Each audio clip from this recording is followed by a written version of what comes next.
folks, my name is Michael Burgess, this is my brother Johnny, and we are Young Hunger. We are back with an amazing young woman who's all things property.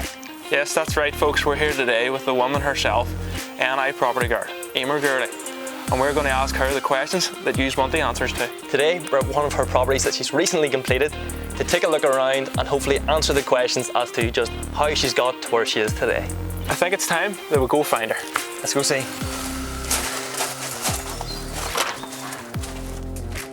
Hi, I'm Eimear Gourley, NI property girl. Firstly, I want to say thank you so much to Johnny, Michael and Ross for having me. So what I do is to help people to get into property investment. I help them to find their buy-to-let property and I do absolutely everything for them. So it's a totally hands-off, stress-free process. This is one of your projects? Completed projects? Yep, this was a house that we have fully renovated from top to bottom. This was unrecognisable to what actually is here today. We took away a garage and added a downstairs toilet. What's really important is knowing what your area needs in terms of a property, and that's what I specialise in. So you were a civil engineer by trade? Yeah. So what made you leave like a successful career in civils to go into your own property, your own business? I have been a civil engineer for the last 10 years. I went to university and studied it. I loved everything about it, from the technical side of it to the people to the types of projects that I was working on. There was always a challenge, but what wasn't a challenge was that when I'm working for somebody else, you get lost a wee bit, and I just always felt like I had more to give, that I have so much more like entrepreneurial spirit in me that you're not going to find trying to work your way up in a corporate ladder. It just doesn't exist. So that's really what pushed me then into property. Property is something that it's always been within my family, not something that I've always been involved in. My dad had property. He has done a lot of buying and selling and holding on to them for rentals. But it was only then in later years that I actually saw the potential and what property can do for more of a network thing, and how I could bring my specialism not so much in the civil engineering intricacies, but the actual project management, which is what I loved about my civil engineering job, but taking the project management side of it and moving that over to the project management of finding property, renovating property, the whole process. That's what I love about doing what I do now. So from a young age, did you always know that property was what you wanted to do? Probably not, no. I always knew that my family, my dad is an entrepreneur. He started a business, him and my mum started a business together, and then in later years my mum started her own business as well. My brothers and sisters are all very entrepreneurial, so it's something that's been inbred in us. Property was always nearly a vehicle to help me get to where I want to be. It wasn't something that civil engineering was not necessarily a calling, but whenever I understood what civil engineering was and the amount of moving pieces that I could manage within it, and then whenever I transferred that over to property and realised that actually as well could just bring in so many of my skills, that's whenever I really focused. So I would say it was maybe just over 2 years ago I decided that property was going to be what I wanted to focus in on, and then within 6 months I started my business and there was no stopping from then. You're extremely busy with your own business, your young family, you're a big hockey player. How do you squeeze that all into like 24 hours? Genuinely, every single day is so different, especially with kids and work and everything else. Something that I started last year that I now get up really early in the morning, so it's between 5 and 6. I write my goals, my mantra, my gratitude, and once I do that, then it's some form of exercise. So it's either a run or some kind of exercise in the house, and then it's literally get the kids up, everybody ready, out to school.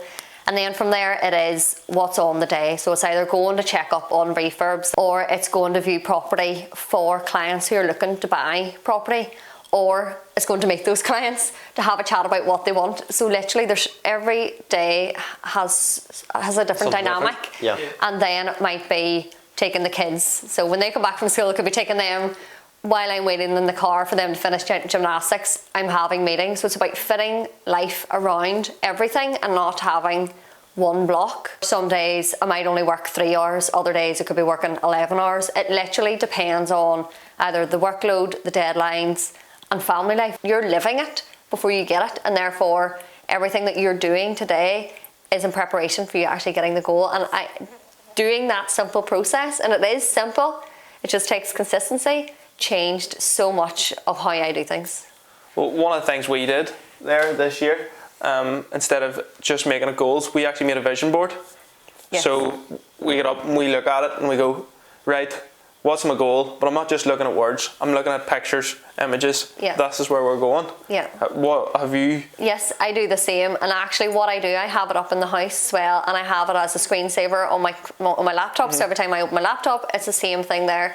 But not only that, there's accountability there too. So if I have the house with the swimming pool on the vision board in the house, my kids are coming in saying, when are we going to own that house? And I'm saying, it's happening, kids, don't worry, it'll be a few years, but we'll get there. The pressure on. Yes, and that's what I want them to be involved in. I want them to see exactly, so when they're growing up, exactly like what you're hoping for the audience is that they actually are able to get some motivation or inspiration. And if I can instill that, like I was in some form whenever I was young, that they don't even think twice about starting their own business. Starting something and failing, it doesn't matter. You've started, you've tried it, you've learned from it, move on to the next thing. I don't want them to be scared and put themselves in a box that then they feel as though their life has gone past and they haven't tried to be who they want to be. I just want them to be 100% who they want to be, and that's by showing them what I do, they can learn, because by telling them, it kind of falls on deaf ears. So when we're doing interviews, we always ask sort of what drives you and what fuels you to each person. Yeah. So what would be your why? Like why get up? You were saying about your family, like why get up in the morning and why work as hard as you do? Yeah, so as much as my family is part of it, the drive for my business and doing what I'm doing at the minute, the whole ethos behind it is helping people to get into property investing. And that's where property investing is such a scary world, and there's massive pitfalls, and if you're just not educated in it or you don't have the right support around you, it can be devastating. But the biggest thing that I have focused, and what a lot of my clients that I find, is actually women who are not financially educated, basically, that they need help in order to set up some kind of a pension, something for their kids, that they maybe got into work later because they were raising their family. They put every bit of energy into raising their family, and then they came out and said, now I want to work on my business, but then their pension is too small, so what do they do? So they would come to me and say, I need you to help my pension. I would like to invest in property. What is the best way we can go about that? And that's what I want to get as many people as educated, but get themselves financially aware in terms of property as they possibly can. It's about what money can get you the freedom, and then it's the freedom to choose what you're doing with it. So it's the freedom to spend it with your kids, to go on holiday, to do your hobbies, and that's what, going hand in hand with what I love about doing what I do. So you were a finalist of Businesswoman of the Year 2021. Yeah. You've been on countless different articles. Your business is booming. So would you see yourself as successful, or do you think that's a stage you want to hit, or what's your thought on it? Yeah, I definitely would not say that I'm successful. I think that I am 100% on the right track that I was a few years ago. I feel like now that I have my goals, I've written them down, I have a clear focus on what I want to be doing. I feel like I'm getting there on the track to being successful, but I don't believe you just wake up on like the 3rd of February and say, today I'm successful. I think it's a broader sense than you think. I am successful in my business because I've hit a certain figure that you've hit, or I have X number of clients. But are you successful in your family, in your marriage, and everything else? And are you a successful person? Have you actually helped enough people? Have you set the goals and reached the goals that you've been writing down? So I feel like I am still a long way off in terms of business success, absolutely. I think in terms of the rest of it, I'm doing as much as I possibly can. You never get it right every minute of the day, but yes, I am on the track to being successful, just not there yet. Yeah, no, see, when we were looking at you, you were like, Flip, like, you are successful, like, you were a successful civil engineer, yes, but you came out, you have your own business, your property thing's taken off. Yeah. Like, that is really successful, and it's a success in its own. I think as well, once you do work for yourself, you continually raise the bar. Like, if the me now talked to me last year, I wouldn't actually recognise the person that's sitting here talking to you. Yeah. I would think, how did I get to that place? How have I grown in such a short space of time? Like, where has this person emerged from? It was always in me, but it was just being able to have that opportunity to actually grow and become who I have always dreamt of being. And that's something that it holds you back nearly, that you want to be someone but you maybe will conform rather than to be you. But I feel like in the last year I have 100% been allowed to be me and just to keep going forward. So how important is it to have like-minded individuals around you for you to succeed? You do need to surround yourself. Now, it's not possible all of the time. You need to surround yourself with as many like-minded people who have achieved what you want to achieve, people who have been there, who can help educate you, guide you through the path. But what people then maybe miss, the misconception behind that is that you have to then be in a room with those people. But no, put them in your ear. Listen to them on audiobooks, on YouTube, on whatever it might be. Be a mentee of those people. Read their books, read their autobiographies, take inspiration from those people. So therefore you are surrounding yourself with 10 different, very successful people every day. You just might not actually see them ever, but you are surrounding yourself with them. So you see anybody that was ever negative about what you're going to do or what you're doing, have you cut them off? So there's kind of a balance between showing people and telling people. So at the beginning of anybody's journey, if you tell them, I'm going to do this, I'm going to be successful, there is the instant skeptical answers or questions that people have, and they say why or what, or you're not going to be, or you're not going to. What I actually decided to do is I'm not going to tell people, I'm going to show people. I'm going to know what I want. For the first 6 months of my business, I put my head down and I worked every hour that I possibly could. With a newborn baby during lockdown, I just worked. And then whenever we were able to come out of it somewhat, I then emerged and people could see. So when people, it's more than naysayers, you don't tell them, show them how successful you're going to be. But then it's the people with maybe the negative comments when you are up and running. I believe that that is a full reflection on them. Like, it is not generally, unless you are that kind of person, but generally if you are true to yourself and you're doing your best, then actually their comments are their background and their attitudes and maybe their self-limiting beliefs. I completely and utterly ignore them and say, that's fine, that's what they think, that's not what I think, so I'm going to continue doing what I believe is the right thing to be doing. Would you get much criticism online? To be honest, I don't. I post a lot on social media. I talk about everything from property, mindset, family, health. It's basically just me. I'm putting myself out there, which is scary. And you have to have a lot of confidence in yourself that again, that you are totally genuine and that everything that you're putting out there is from a place of complete respect to other people.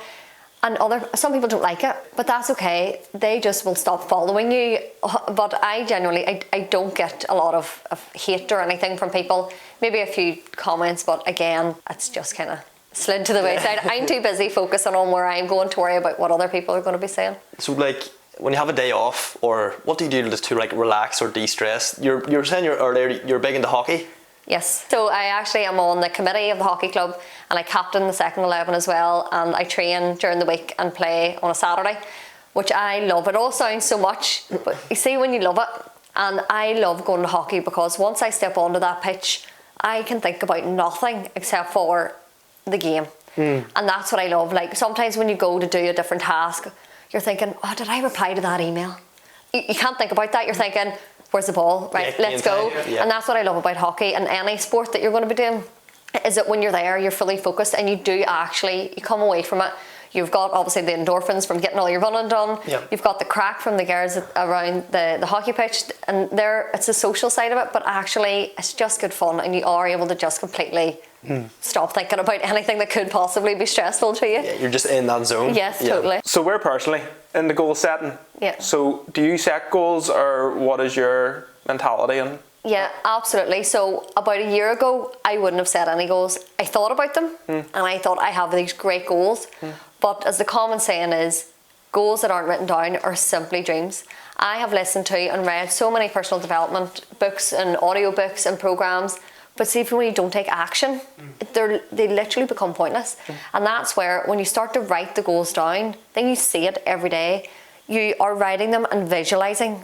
When I write a goal, I don't just say, I want a holiday or I want a new house. I write down the address of that house, the date at which I'm going to own it, how I'm going to feel whenever I get it. And I sit there and I visualize me in that house. So I wholly believe and I know that that goal is going to come true. And that's when you can do that with every single goal that you want. When it comes to like negativity on yourself, everybody has them down days. Everybody has them times when something's not going right. How do you lift yourself again? Yeah, you do. You get out of bed some days and you do think, oh, I can't be bothered. But it's all about the self-talk. You say, I can't be bothered, but once I do my exercise, I know I'm gonna feel better. But if you do the exercise and you're still feeling a bit, right, once I get that audiobook on, I know listening to that guy or girl gets me pumped. And what it is, it's finding your trigger point. If it's not audiobooks, what music do you listen to that really gets you going in the mornings? Or if it takes you to the afternoon, it's about continually trying and not letting the day disappear. And saying, oh, I'm just going to have an off day today. You can't really let yourself have off days. There's days where you might not be as productive, but in your mind, you still have to try and find and keep going. And it's whenever those thoughts come into your head, it's being able to understand yourself. And that's why, like, for anybody, it's working on your mental health and your own confidence and your own mindset is so important for no matter what you're going to do in life, because everything is a challenge no matter what way you look at it. So it affects everyone. Absolutely. So it's a daily practice. It's not easy. You're constantly doing it. But if you can continue to do it, you will just get better and better at knowing when self-doubt and these negative thoughts are creeping in, and you're able to just kind of shoo them away or get rid of that dark cloud and move on with your day in a more positive way. You were saying there about podcasts and stuff like that there. What are you listening to? What's on your Spotify? I actually listen to a lot of audiobooks. I really like, Grant Cardone, I like, when I'm out running in the morning, I like Grant Cardone because he literally is like pumped and he's ready to go. And then I have other audiobooks that are getting me to think differently. Things like Who Not How. That really changed my mindset into, I used to always think, and it's something that we're brought up with in school, is you're on your own. You've got to do this by yourself. Don't ask anybody else for help around you. But actually what it is about is that who can help you get to where you want to be. You don't know everything. You don't want to know everything. And that's whenever my mindset changed. I used to ask myself, how am I going to be the face of property in Northern Ireland? Like, how is that possible? But then I changed it after reading that Who Not How book and said, who is going to help me become the face of property in Northern Ireland? And from that moment, it just changed. So it's listening to educational audiobooks, people who have been there and done that, and that's I just love. Have you any advice for young men and women looking to follow in your footsteps in property, or maybe not even in property, maybe in anything they wish to achieve in life? One of my biggest, it's not really a regret, I don't generally regret things because I am where I am now, but take action, like actually do it. Don't sit on the sidelines for so long. I sat on the sidelines for so long waiting for the perfect time, waiting, when I get the promotion in work, I'll start this. When I get married, when I buy the house, when I have the kids, there is never a time that is going to be right. What happens if you fail? It doesn't matter. What matters is that you do it now, because you will look back and say, I should have, I wish I had have, I could have. And they are terrible things to think when you're older. Do it now. But also, one of the things that's really important is work on your mindset. And I think mindset is maybe a word that's thrown about loosely, but it's really working on you. Understand who you are, what you want, what your limitations are. Because once you know so much about yourself, it's then where you can reach out for help to the different people that can motivate you, inspire you, just get you going. And that's the biggest thing. It is use other people, educate yourself, and just do it. Just get go for out there and get going. And I think that wraps it up, Eimear. Thank you so much. I think you're going to really help young people get into property. I think a lot of young people are scared to get into property, and you saying that will really, really benefit them. Big thank you to the team, and I'll catch you guys in the next one.